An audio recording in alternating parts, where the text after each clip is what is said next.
Hello, today we would like to demonstrate how you can connect your Spotify account to the Discord. So first of all, you want to open up the settings. As you can see, we are at the user settings page right now.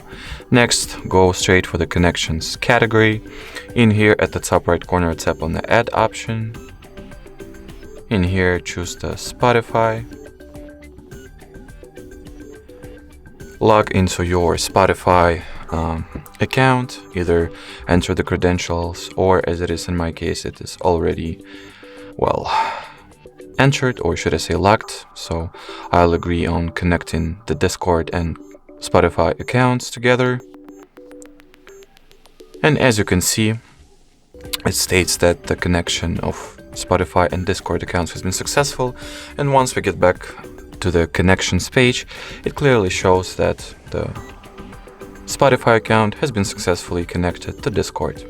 Just like so, here are some options like display on profile or display Spotify as your status, which you can turn on or turn off respectively.